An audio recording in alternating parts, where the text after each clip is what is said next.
Om Shanti. Good morning. आज 13 October 2025 प्रातःमुरली Om Shanti. बाप दादा मधुबन। बाप दादा बोलছেন, মিঠে মিঠে बच्चे, তোমাদেরকে দেবতা হতে হবে, তাই মায়ার অবগুণগুলিকে ত্যাগ করো। রাগারাগি করা, মারধর করা, বিরক্ত করা, খারাপ কাজ করা, চুরিচামারি করা, এসব হলো মহাপাপ। আজকের মূল্যের প্রশ্ন, এই জ্ঞানের দ্বারা কোন বাচ্চারা তীব্রতার সাথে এগিয়ে যেতে পারে, কাদের ক্ষতি হয়? উত্তর, যারা নিজের কর্মের চার্ট রাখতে পারে তারা এই জ্ঞানের দ্বারা খুব তীব্রতার সাথে এগিয়ে যেতে পারে। ক্ষতি তাদের হয় যারা দেহি অভিমানী থাকে না। বাবা বলেন, ব্যবসায়ীদের হিসেবের চার্ট রাখার অভ্যাস থাকে, তারা এখানেও তীব্র গতিতে এগিয়ে যেতে পারে। আজকের মুরলির প্রথমে গীত বেজেছে, মুক্তি দেখে নে প্রাণী মন রূপী দর্পণে। মুখরা দেখ রে প্রাণী মন দর্পণ মে। ওম শান্তি। আত্মারূপী পাঠধারী বাচ্চাদেরকে বাবা বোঝান, কারণ আত্মাই পার্ট প্লে করছে এই অসীম জাগতিক নাটকে। এটা তো হলোই মানুষের। বাচ্চারা এই সময় পুরুষার্থ করছে, যদিও বেদ শাস্ত্র পড়ে, শিবের পূজা করে, কিন্তু বাবা বলেন এইসবের দ্বারা আমাকে কেউ প্রাপ্ত করতে পারে না, কারণ ভক্তি হলো অবতরণ কলা। জ্ঞানের দ্বারা সদ্গতি হয়, তো নিশ্চয়ই কারণ অবনতিরও থাকবে। জ্ঞানের দ্বারা যেমন সদ্গতি হবে, তাহলে অবনতিরও নিশ্চয়ই কোনো কারণ থাকবে। এই হলো একটি খেলা যা কেউ জানে না। শিবলিঙ্গের পূজা করে, তো তাকে ব্রহ্ম বলবে না, তাহলে কে যাকে পুজো করে? তো শিবলিঙ্গের পুজো করি, তো শিবলিঙ্গ তো ব্রহ্ম নয়, তাহলে শিব কে যাকে পূজা করে? তাকেও ঈশ্বর ভেবেই পুজো করে। তোমরা যখন প্রথমে ভক্তি আরম্ভ করো তখন হীরার শিবলিঙ্গ বানাও। এখন তো গরিব হয়েছ, তাই পাথরের বানাও। হীরের শিবলিঙ্গের দাম তখন 4 থেকে 5 হাজার হবে, এই সময় দাম 5 থেকে 7 লক্ষ হবে। এমন হীরে এখন খুব মুশকিল পাওয়া যায়। পাথর বুদ্ধি হয়েছে, তাই পূজাও পাথরের করে, জ্ঞানবিহীন। যখন জ্ঞান থাকে তখন তোমরা পুজো করো না। চৈতন্য সামনে বসে আছেন, তাকেই তোমরা স্মরণ করো। জানো স্মরণের দ্বারা বিকর্ম বিনাশ হবে। গানেও বলা হয়, হে বাচ্চারা, প্রাণী বলা হয় আত্মাকে। প্রাণ বেরিয়ে গেল তো মৃত, আত্মা বেরিয়ে যায়। আত্মা হলো অবিনাশী। আত্মা যখন শরীরে প্রবেশ করে তখন হয় চৈতন্য। বাবা বলেন, হে আত্মারা, নিজের অন্তরে চেকিং করো, কতখানি দিব্যগুণ ধারণ হয়েছে। কোনো বিকার নেই তো? চুরি ইত্যাদি করার কোনো আসুরিক গুণ নেই তো? আসুরিক কর্তব্য করলে পতন হবে, উচ্চ পদমর্যাদা প্রাপ্ত হবে না। খারাপ স্বভাব অবশ্যই দূর করতে হবে। দেবতারা কখনো কারোর প্রতি ক্রোধ করেন না। এখানে অসুরের মার খেতে হয়, কারণ তোমরা দৈবী সম্প্রদায়ে পরিণত হও, তাই মায়া শত্রু হয়ে যায়। মায়ার অবগুণগুলি কাজ করে, মারধর করা, বিরক্ত করা, খারাপ কাজ করা, এসব হলো পাপ। বাচ্চারা, তোমাদের তো খুব শুদ্ধ থাকা উচিত। চুরি ইত্যাদি করা তো মহান পাপ। বাবার কাছে তোমরা প্রতিজ্ঞা করেছ, একমাত্র বাবা আমার, অন্য কেউ নয়। তো বাবা কত সুন্দর করে বাচ্চাদেরকে বোঝাচ্ছেন, মনে হয় যেন কোলের মধ্যে বসিয়ে মাথায় হাত বুলিয়ে বুলিয়ে কত সুন্দর করে বোঝাচ্ছেন। বাবা বলছেন যে চুরি ইত্যাদি করা তো মহান পাপ। আমরা বাবার কাছে প্রতিজ্ঞা করেছি, একমাত্র বাবা আমার, অন্য কেউ নয়। আমরা তোমাকেই স্মরণ করব, যদিও ভক্তিমার্গে গান গায়, কিন্তু তারা জানে না স্মরণ করলে কি হয়। তারা তো বাবাকে জানে না। একদিকে বলে নাম রূপবিহীন, অন্যদিকে লিঙ্গরূপে পূজা করে। তোমাদের তো ভালো করে বুঝে অন্যদের বোঝাতে হবে। বাবা বলেন, এই কথা বিচার করো যে মহান আত্মা কাকে বলা হবে। শ্রীকৃষ্ণ, যিনি শিশু, স্বর্গের প্রিন্স, তিনি মহাত্মা নাকি আজকালকার কলিযুগের মানুষ? তিনি বিকার দ্বারা জন্ম নেন না। শ্রীকৃষ্ণ বিকার দ্বারা জন্ম নেন না। ওই হলো নির্বিকারী দুনিয়া, এই হলো বিকারী দুনিয়া। শ্রীকৃষ্ণ রূপে যেখানে থাকবে সেখানে নির্বিকারী দুনিয়া, আর এখন ব্রহ্মারূপে আছেন, এটা বিকারী দুনিয়া। তো শ্রীকৃষ্ণ সর্বশ্রেষ্ঠ, আর ব্রহ্মারূপ সর্বনিকৃষ্ট, ব্রহ্মার আগের রূপ সর্বনিকৃষ্ট। সেই নিকৃষ্ট রূপকে আবার শ্রেষ্ঠ রূপ দিতেই তো ভগবান আসেন।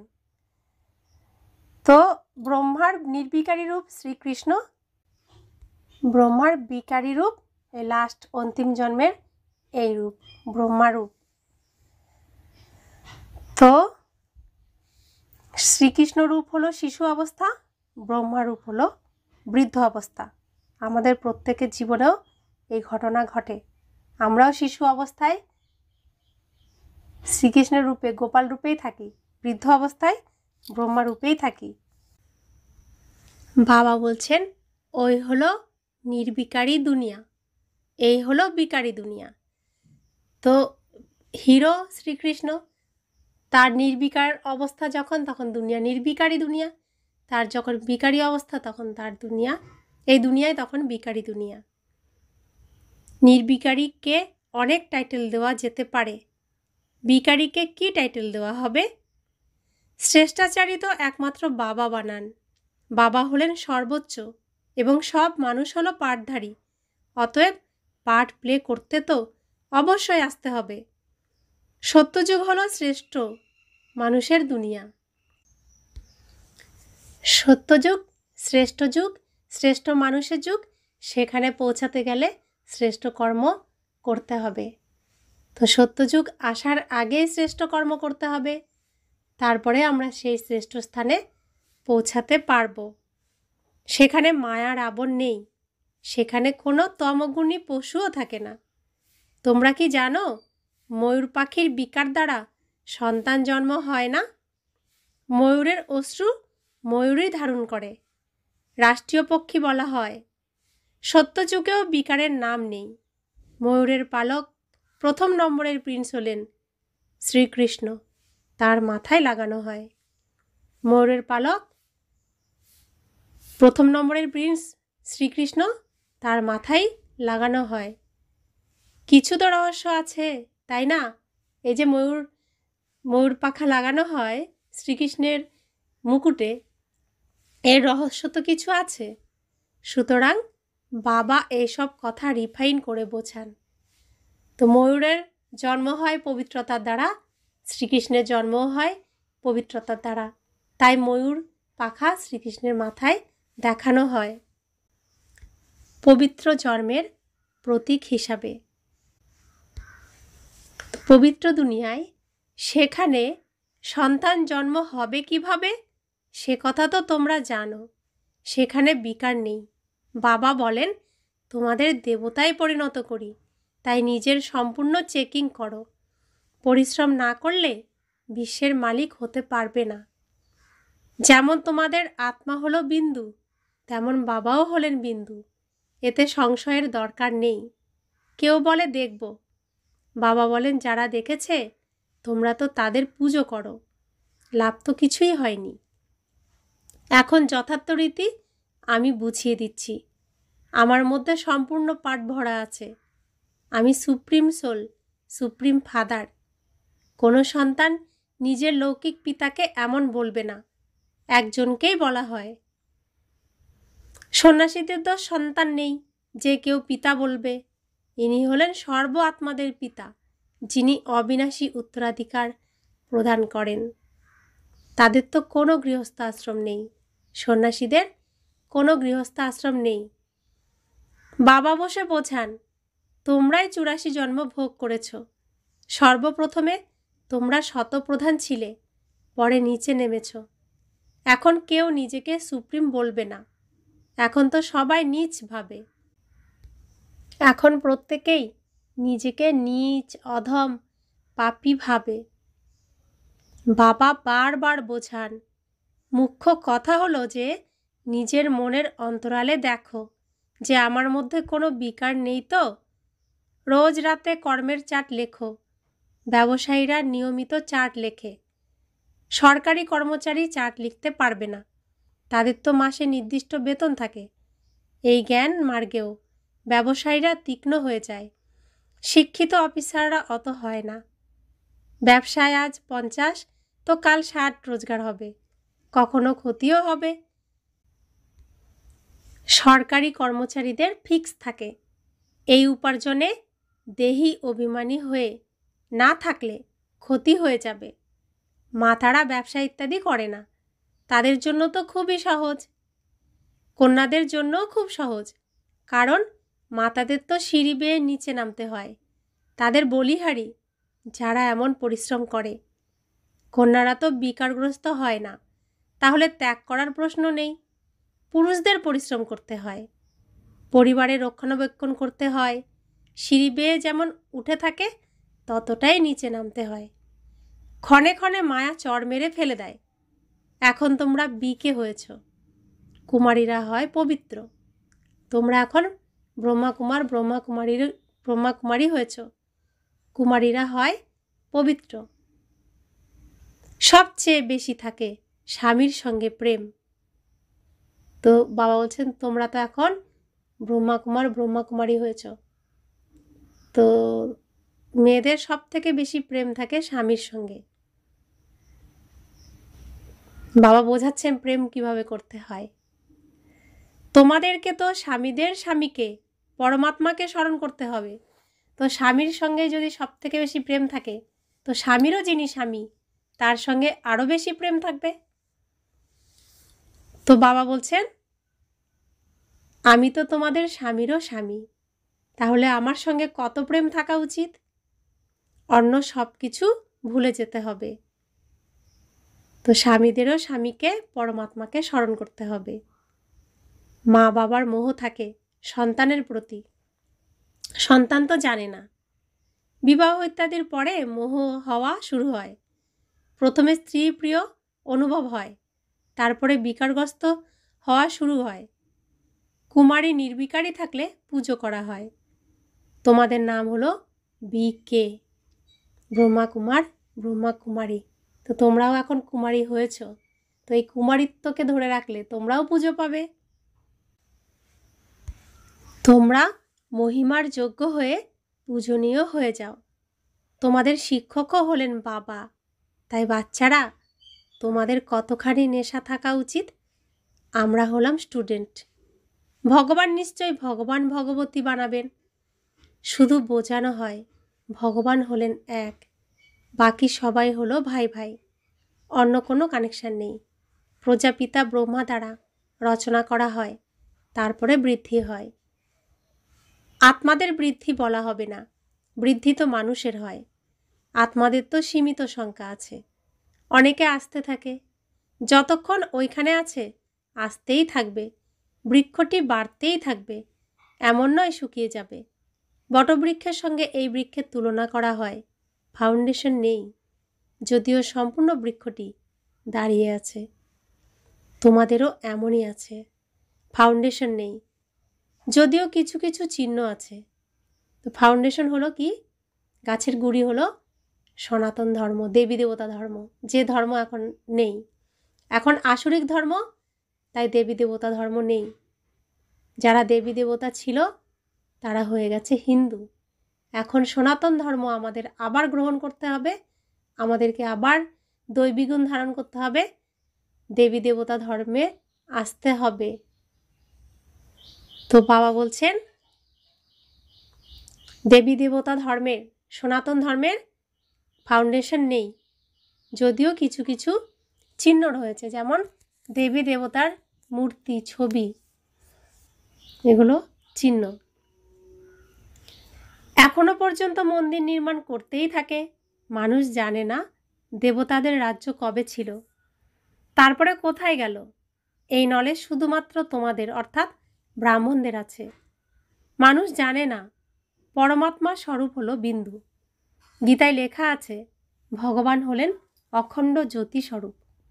পূর্বে অনেকের সাক্ষাৎকার হতো ভাবনা অনুসারে, লালে লাল হয়ে যেত, আর সহ্য করতে পারছি না, সেসব ছিল সাক্ষাৎকার। বাবা বলেন সাক্ষাৎকার দ্বারা কারো কল্যাণ হয় না। এখানে তো মুখ্য হলো স্মরণের যাত্রা। যেমনভাবে পারদ সরে যায়, স্মরণও ক্ষণে ক্ষণে সরে যায়। সবাই কত চেষ্টা করে বাবাকে স্মরণ করার, তবুও অন্য চিন্তা এসে যায়। এতেই তোমাদের রেস করতে হবে। এমন তো নয় ফট করে পাপ নষ্ট হবে, সময় লাগবে। কর্মাতীত অবস্থা হয়ে গেলে তো এই শরীরও থাকবে না। কিন্তু এখন কেউ কর্মাতীত অবস্থা প্রাপ্ত করতে পারবে না, তাহলে তো তাদের সত্যযুগী শরীর চাই। সুতরাং বাচ্চারা, এখন তোমাদের বাবাকেই স্মরণ করতে হবে। নিজেকে চেক করতে থাকো, আমার দ্বারা কোনো খারাপ কাজ হয় না তো। কর্মের চার্ট নিশ্চয়ই রাখতে হবে। এমন ব্যবসায়ী খুব শীঘ্র ধনী হতে পারে। বাবার কাছে যা নলেজ আছে তিনি প্রদান করছেন।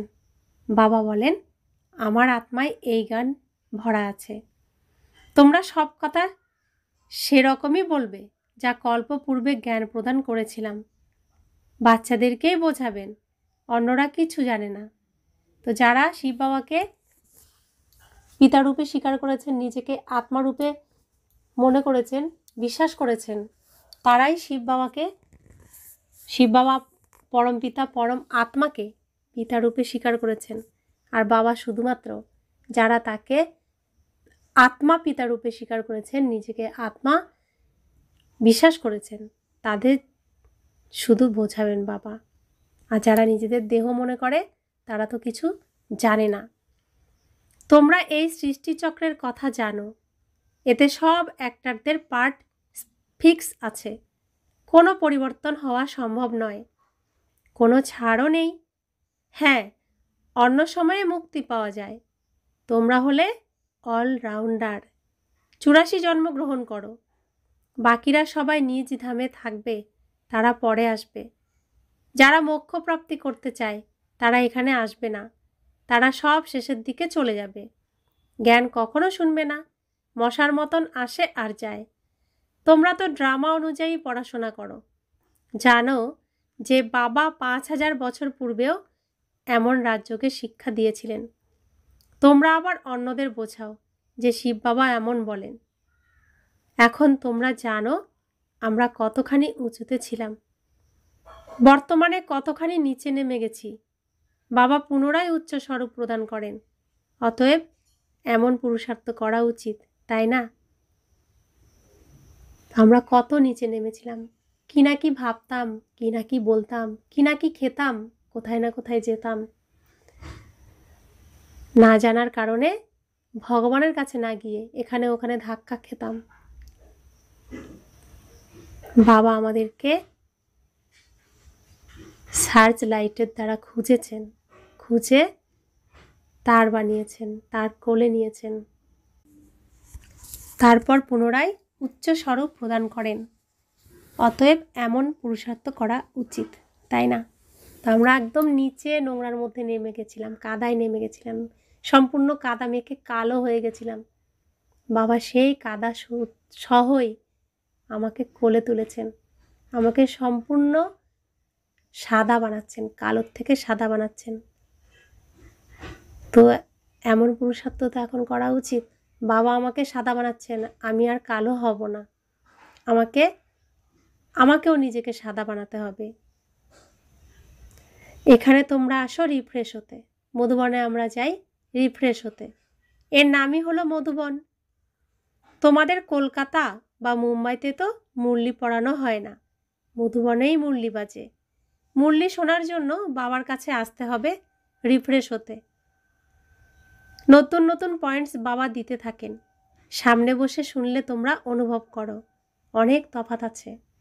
তো বাবার সামনে বসে শোনা আর পরে টিউশনে শোনা, অনেক তফাৎ আছে। স্কুলে পড়াশোনা আর টিউশনে পড়াশোনার মধ্যে অনেক তফাৎ আছে। ভবিষ্যতে অনেক কিছু পাঠ দেখতে হবে। বাবা আগেই যদি সব বলে দেন তাহলে তো টেস্ট থাকবে না। ধীরে ধীরে ইমার্জ হতে থাকে। 1 সেকেন্ডের মিল নেই অন্যের সাথে। বাবা এসেছেন রুহানি সেবা করতে, তাই বাচ্চাদেরও কর্তব্য হলো রুহানি সেবা করা। এইটুকু তো বলো, বাবাকে স্মরণ করো এবং পবিত্র হও। পবিত্রতায় ফেল হয়ে যায় কারণ স্মরণে থাকে না। বাচ্চারা, তোমাদের অনেক খুশিতে থাকা উচিত। আমরা অসীমের পিতার সম্মুখে বসে আছি, যাকে কেউ চেনে না। জ্ঞানের সাগর হলেন শিব বাবা। দেহধারীদের সঙ্গে বুদ্ধিযোগ বিচ্ছিন্ন করে দেওয়া উচিত। জ্ঞানের সাগর হলেন শিব বাবা। তো প্রত্যেকে সম্বন্ধ করে, বন্ধুত্ব করে, যা কিছুই করে ভালো ব্যবহার আর ভালো কথা শোনার জন্য। তো আমাদের বাবা, তিনিই আমাদের মাতা পিতা, তিনিই বন্ধু সখা, তিনিই স্বামী, একের মধ্যেই সব কিছু। শিব বাবার মতো ভালোবাসা, স্নেহ, প্রেম, আদর আর ভালো কথা দ্বিতীয় কেউ দিতে পারবে না। শিব বাবাই একমাত্র যিনি সত্য আর খাঁটি প্রেম দেন, সত্য স্নেহ দেন, সত্য ভালোবাসা দেন। আর তার মতো সুন্দর কথা আর দ্বিতীয় কেউ কখনোই বলতে পারবে না। তো যিনি কখনো অপমান করেন না, ভালোবাসেন, তার সঙ্গে বেইমানি করলেও তিনি তাকে আলিঙ্গন করেন, হৃদয়ে রাখেন, চোখের পলকে রাখেন, মাথায় তুলে রাখেন, তিনি তার সাজ হীরা করে রাখেন। তো তাকেই তো স্মরণ করা উচিত, তার সঙ্গেই তো থাকা উচিত। তো বাবা বলছেন দেহধারীদের সঙ্গে বুদ্ধিযোগ বিচ্ছিন্ন করে দেওয়া উচিত। শরীরের সঙ্গে কোনো সম্পর্ক রাখা উচিত নয়। সম্পর্ক রাখবো পরমপিতা পরমাত্মার সন্তান আত্মার সাথে। প্রত্যেক আত্মার সাথেই সম্পর্ক রাখবো, কিন্তু দেহের সাথে সম্পর্ক বিচ্ছিন্ন করে দেব। ইনি হলেন শিব বাবার রথ। ব্রহ্মা বাবার রিগার্ড না করলে ধর্মরাজের দণ্ডভোগ করতে হবে। তো ব্রহ্মা বাবা অর্থাৎ শ্রীকৃষ্ণের শরীর, অন্তিম জন্মের অন্তিম শরীর স্বয়ং শিব বাবা ভগবানের রথ। কারণ শিব বাবার শরীর নেই, অর্থাৎ পৃথিবীতে অভিনয় করতে আসলে বস্ত্রের প্রয়োজন, ড্রেসের প্রয়োজন, আর শরীর হলো সেই ড্রেস। শিব বাবার কোনো শরীর নেই, তিনি জন্মেও নেই, তিনি তার মৃত্যুও নেই, তার জন্ম হয় না। তো তিনি জন্ম মৃত্যু রহিত। তাহলে তিনি এসে তার সন্তানদের বোঝাবেন, তা বোঝাতে গেলে মুখ চাই। মুখ তো শরীরের মধ্যে আছে, তার তো শরীর নেই। তাই তিনি তার শ্রেষ্ঠ সন্তান শ্রীকৃষ্ণ, যিনি অন্তিমে সম্পূর্ণ সাধারণ, একদম বিকারী সাধারণ হয়ে গেছেন, তাকে খুঁজেছেন। তিনি সাধারণ হয়েছেন বলে আমরাও সাধারণ হয়েছি, তো আমাদেরকেও খুঁজেছেন। তো শ্রীকৃষ্ণের অন্তিম জন্মের অন্তিম শরীরকে খুঁজে তাকে তার সমস্ত স্মৃতি ফিরিয়ে দিয়ে তাকে নির্বিকারী হওয়ার এই যাত্রায় নিয়ে এসে তার নাম রেখেছেন ব্রহ্মা। সেই ব্রহ্মা তনে শিব বাবা প্রবেশ করেন। ব্রহ্মার সংকল্পের দ্বারা শিব বাবা নতুন দুনিয়া স্থাপন করছেন। তাই বাবা বলছেন ব্রহ্মা বাবাকেও সম্মান দিতে হবে, তা না হলে ধর্মরাজের দণ্ডভোগ করতে হবে। বড়দের রিগার্ড তো করতে হয়, তাই না? আদি দেবকে অনেক রিগার্ড করা হয়, জড়চিত্রের এত রিগার্ড রয়েছে, তাহলে চৈতন্যের প্রতিও কতখানি রিগার্ড থাকা উচিত। তো আদিদেব রূপে জৈনরা তো, জৈন ধর্মাবলম্বীরা তো আদিদেব হিসেবে, মহাবীর হিসেবে ব্রহ্মা বাবাকে স্মরণ করে, পূজা করে। তো বাবা বলছেন তিনি তো চৈতন্য সাকারে রয়েছেন বাবা যখন ছিলেন তখন, তাহলে চৈতন্যের প্রতিও কতখানি সম্মান থাকা উচিত, রিগার্ড থাকা উচিত। अच्छा, मीठे मीठे सिखिला दे बच्चों प्रति माता पिता बाप दादा का याद प्यार और गुड मॉर्निंग। रूहानी बाप की रूहानी बच्चों को नमस्ते। हम रूहानी बच्चों की रूहानी माता पिता बाप दादा को याद प्यार, गुड मॉर्निंग और नमस्ते नमस्ते नमस्ते। शुक्रिया बाबा, शुक्रिया बाबा, शुक्रिया। धारणार जन्य मुख्य सार। प्रथम धारणा, निजेर भितरे निजेर चेकिंग करे दिव्यगुण धारण करते हबे, খারাপ স্বভাব দূর করতে হবে। দৃঢ় প্রতিজ্ঞা করবে, বাবা আমরা আর খারাপ কাজ করব না। বাবার কাছে প্রতিজ্ঞা করবে, আমরা আর খারাপ কাজ করব না। দ্বিতীয় ধারণা, কর্মাতীত অবস্থা প্রাপ্ত করার জন্য স্মরণের রেস করতে হবে, আধ্যাত্মিক রুহানি সেবায় তৎপর থাকতে হবে, বড়দেরকে রিগার্ড দিতে হবে। আধ্যাত্মিক রুহানি সেবায় তৎপর থাকতে হবে এবং এই অলৌকিক পরিবারে যারা বড় তাদেরকে রিগার্ড দিতে হবে, সম্মান দিতে হবে। বরদান, ফলো ফাদারের পাঠের দ্বারা মুশকিলকে সহজ বানানো তীব্র পুরুষার্থী ভব। মুশকিলকে সহজ বানানোর জন্য বা লাস্ট পুরুষার্থে সফলতা প্রাপ্ত করার জন্য প্রথম পাঠ হলো ফলো ফাদার। এই প্রথম পাঠই লাস্ট স্টেজকে নিকটে নিয়ে আসে। এই পাঠের দ্বারা নির্ভুল একরস আর তীব্র পুরুষার্থী হয়ে যাবে, কেননা যে কোনো কথাতে মুশকিল তখন মনে হয় যখন ফলো করার পরিবর্তে নিজের বুদ্ধি খাটাও।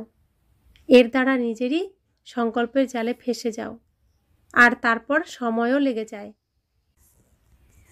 আর শক্তিও ব্যয় হয়।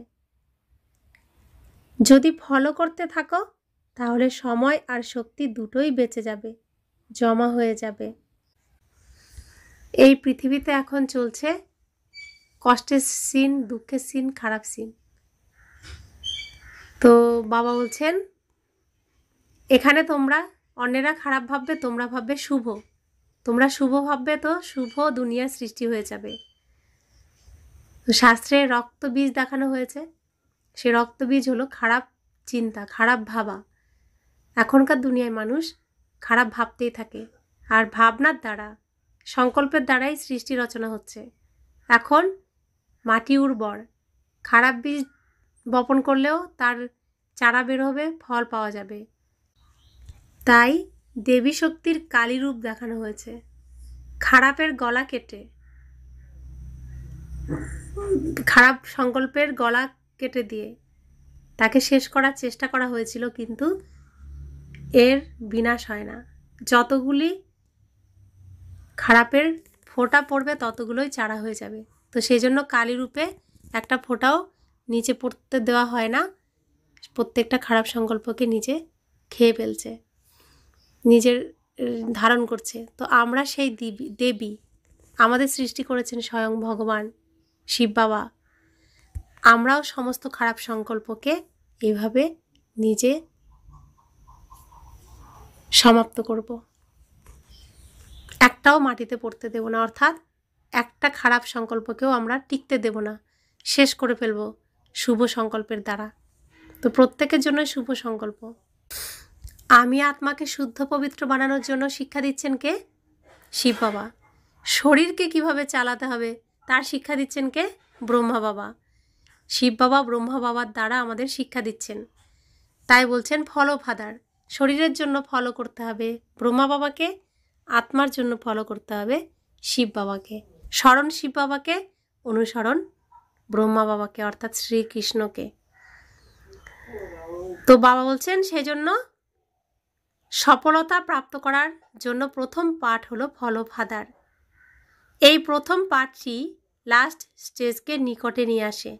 এই পাঠের দ্বারা নির্ভুল একরস আর তীব্র পুরুষার্থী হয়ে যাবে, কেননা যে কোনো কথাতে মুশকিল তখন মনে হয় যখন ফলো করার পরিবর্তে নিজের বুদ্ধি খাটাও। এর দ্বারা নিজেরই সংকল্পের জালে ফেসে যাও আর তারপর সময়ও লেগে যায় আর শক্তিও ব্যয় হয়। যদি ফলো করতে থাকো তাহলে সময় আর শক্তি দুটোই বেঁচে যাবে, জমা হয়ে যাবে। স্লোগান: সত্যতা আর স্বচ্ছতাকে ধারণ করার জন্য নিজের স্বভাবকে সরল বানাও। সত্যতা আর স্বচ্ছতাকে ধারণ করার জন্য নিজের স্বভাবকে সরল বানাও। অব্যক্ত ইশারা: স্বয়ং আর সকলের প্রতি মনের দ্বারা যোগের শক্তিগুলির প্রয়োগ করো। যতটা নিজেকে মনসা সেবাতে বিজি রাখবে তত সহজে মায়াজিত হয়ে যাবে। কেবল নিজের প্রতি ভাবুক হয়েও না, অন্যদেরকেও শুভ ভাবনা আর শুভ কামনার দ্বারা পরিবর্তন করার সেবা করো। ভাবনা আর জ্ঞান, স্নেহ আর যোগ দুটোর ব্যালেন্স থাকবে। কল্যাণকারী তো হয়েছ, অসীম বিশ্ব কল্যাণকারী হও। তো বাবা বলছেন, তোমাদের দ্বারাই কল্যাণ হবে। তোমাদের আমি নিজ হাতে রচনা করছি। তোমরাই পারবে দুষ্টের দমন করে সৃষ্টের পালন করতে, আসরিক শক্তিকে সম্পূর্ণরূপে বিনাশ করে দৈবী গুণকে, দৈবী শক্তিকে আবার পুনরায় স্থাপন করতে তোমরাই পারবে। তাই বাবা বলছেন, ভাবনা আর জ্ঞান, স্নেহ আর যোগ দুটোর ব্যালেন্স থাকবে। কল্যাণকারী আমরা হয়েছি, কল্যাণকারী বাবার সন্তান। এখন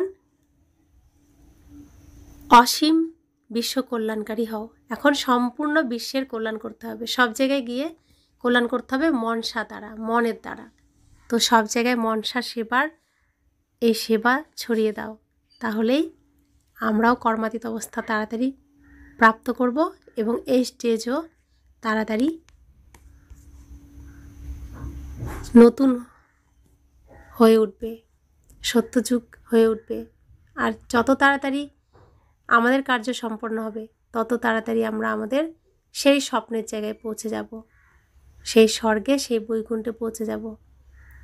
এটাই আমাদের লক্ষ্য আর এটাই আমাদের পূরণ করতে হবে। ওম শান্তি।